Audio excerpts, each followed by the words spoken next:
Hey everyone, I'm Sandra and I'm 28 years old. I live in Houston, Texas, but I'm getting ready to move soon.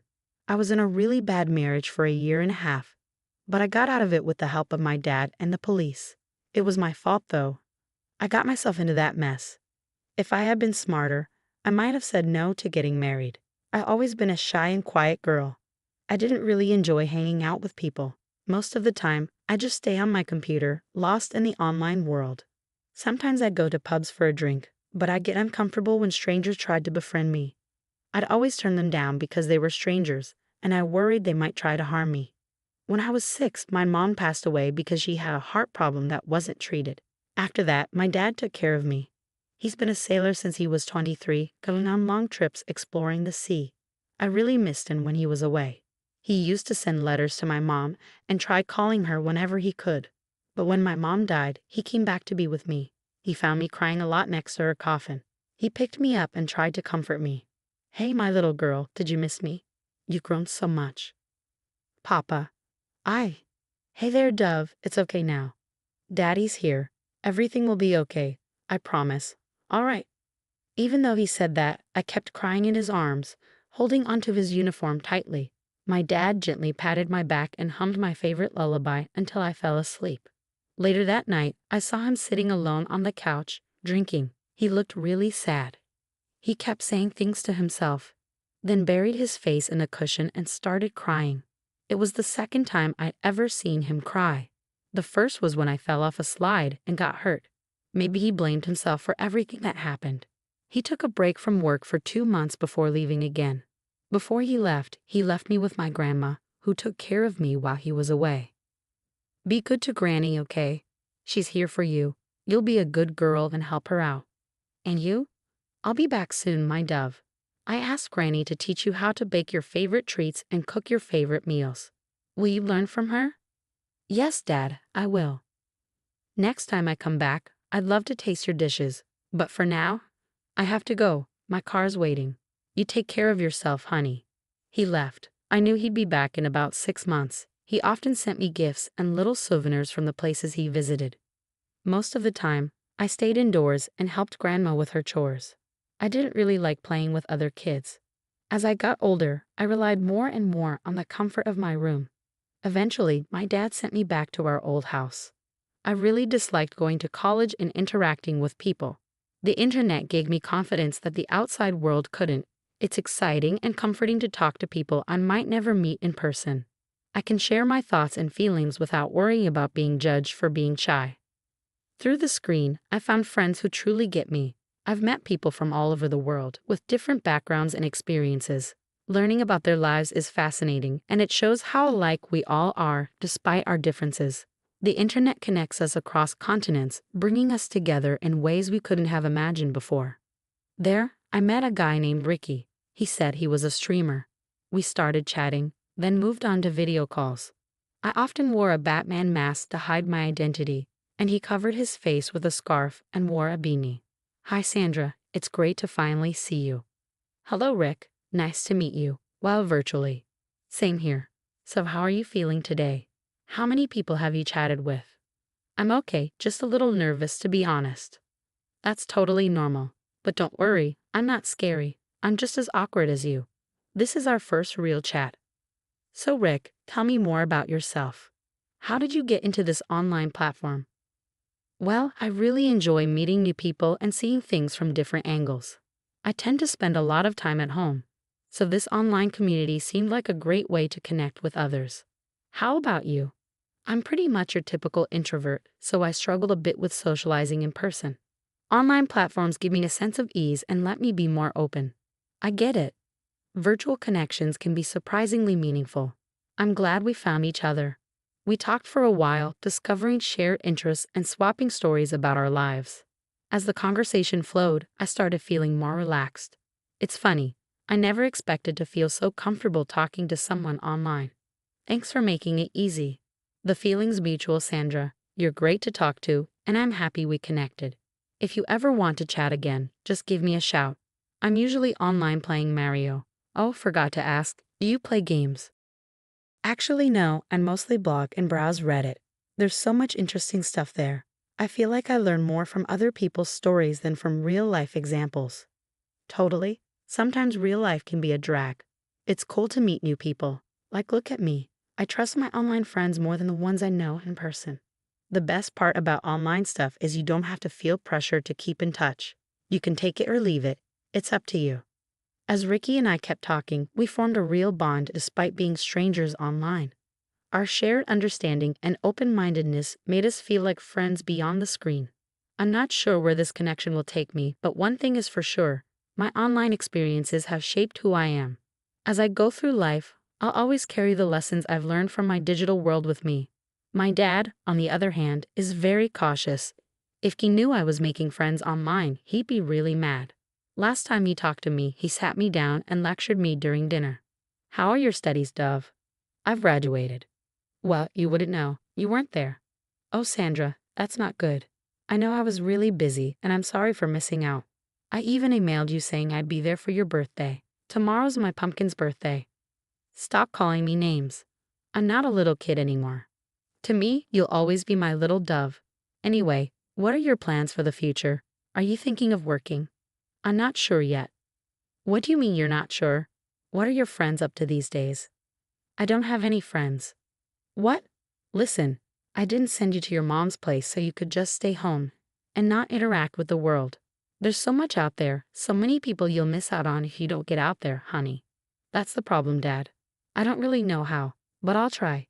I mean, I do have friends, but they're all online." "Online? Sandra, that's not the best way to make friends." "Oh, come on."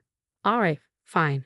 How about we go out today? Maybe do a little shopping, just you and me. I haven't been out much lately, but I don't know if I can." "Of course you can, Sandra. You have to try. This isn't a healthy way to live. I understand ever since Marissa passed away, you've... Why are you bringing Mom into this? What are you trying to say?" "I'm not trying to say anything, honey. I'm just saying that we need to find ways to move forward from past hurts. We both love your mom, but we need to learn to move on." I don't know why, but I got really angry. I slammed the table and stood up. I didn't even want to finish my food. I took my plates to the sink. "Sandra, please don't give your father that attitude. I was just trying to help you. Why can't you see that? You don't know everything about me, so don't try to." I was so angry. I went online to find Rick. At first, Ricky seemed like a nice person, understanding and willing to listen. It felt good to have someone to talk to, especially about the frustrations I've been dealing with. As an introvert, I always found comfort at home, with my computer screen as my companion. While others went out into the world, I preferred the safety of my virtual haven, where I could be myself without the pressure of face-to-face interactions. Lately, my dad had been pushing me more and more, especially since I told him how much time I spent online. I knew this would happen, he just didn't understand. He thought staying in my room all the time would hold me back from growing and learning. He wanted me to step out of my comfort zone, and that scared me. I vented my frustrations to Ricky, hoping he'd understand what I was going through. "Hey Sandra, do you want to meet up? We're both introverts, so we can go somewhere quiet, with not too many people. I know a place like that." "I'm not sure. It feels really sudden. I need some time to think.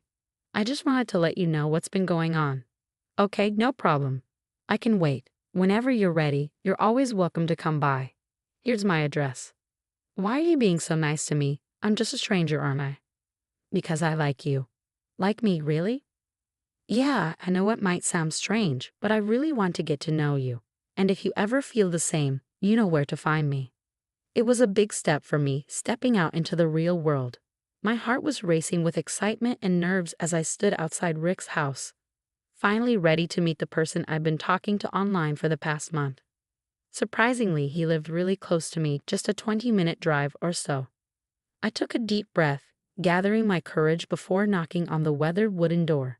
It creaked open, and there was Rick with a warm smile that instantly calmed my nerves. He was quite charming. His house might not have been fancy at first glance, but there was something cozy about it. It felt authentic and welcoming. As I stepped inside, I couldn't help but notice the small details that spoke volumes about Ricky's character. The bookshelves filled with well-loved classics, the stack of board games, his computer setup, and so on. "Welcome, welcome to my humble abode. Your presence graces my domain, fair master." Some gaming talk I might not fully grasp, but thank you. This is a really cozy place. Do you live alone? Nope. Fair princess. I live with my mom. She stays downstairs, while I have the top floor all to myself. Come, I'll give you a tour.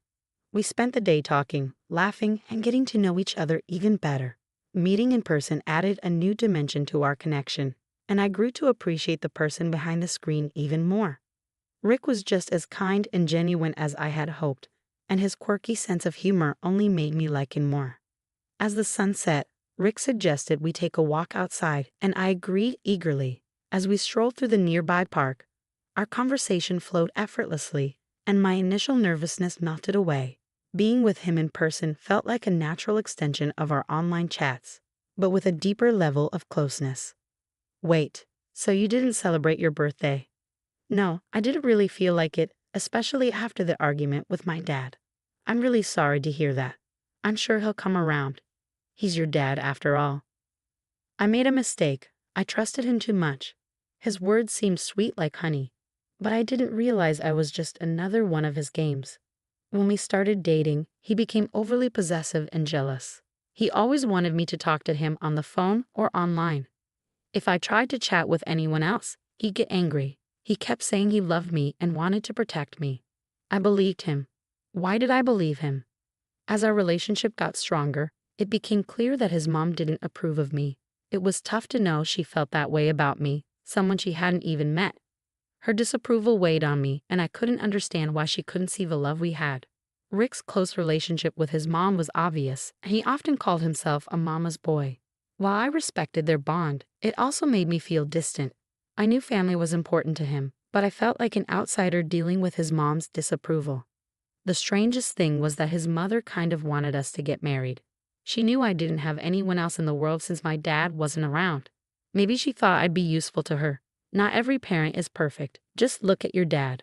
At least my mom cares about me. Please, Rick, when you talk like that, it really hurts.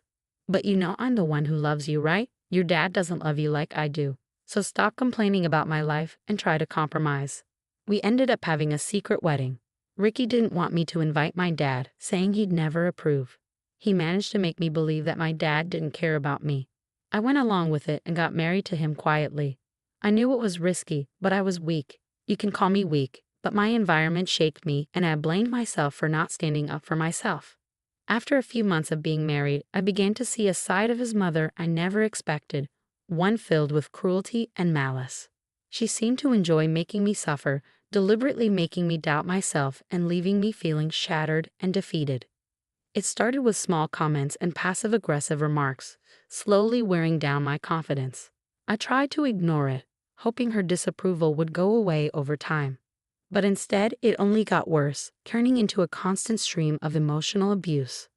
What is this? Is this supposed to be food? You think my son can eat this mess? Go and make it again, you idiot. Why is this place so dirty? Are you blind? What a sloppy girl. Get up, lazy girl. Take out the trash now. Honestly, have your parents taught you nothing? Her words were like daggers, leaving wounds that cut deep into my soul. She questioned every move I made, belittled my accomplishments, and manipulated situations to make me feel unworthy of Ricky's love. Meanwhile, my husband stayed in his room, lost in his music or video games. It felt like I was trapped in a never-ending nightmare, unable to escape her grip. Inside, I was filled with rage. I blamed myself for being so weak and stupid. How could I let myself be treated like this? I missed my dad terribly. I regretted our fights and pushing him away. I yelled at him to leave me alone, and with a heavy heart, he did a few days after my birthday. Now, I felt stuck and believed I deserved every bit of it. One day, feeling unwell and feverish, I curled up on the sofa, hoping a nap would help. Just as I was about to doze off, I was jolted awake by a sudden splash of cold water. It was Ally with a disgusted look on her face. What the hell are you doing sleeping on our couch? Did you get our groceries like I told you to? I didn't respond. I see. You want your old mother-in-law to do all the dirty work while you just lay around, you devil. She slapped me and started calling for Ricky. I couldn't take it anymore. I snapped. I'm not doing anything for you or your useless son. I've had enough of your. Go bother someone else. I can't and I won't take it anymore. I didn't receive an ounce of respect from this family, and I didn't care anymore. As I was about to leave, something blunt hit the back of my head, and I blacked out. When I regained consciousness, I found myself in a dimly lit room. My head throbbed with pain, and I struggled to stand up. Where was I? I could hear faint sounds approaching, growing louder as they neared. Crawling towards the noise, I found a metal door with a small window. It opened, revealing Ricky's grinning face. Is my wife scared of the dark?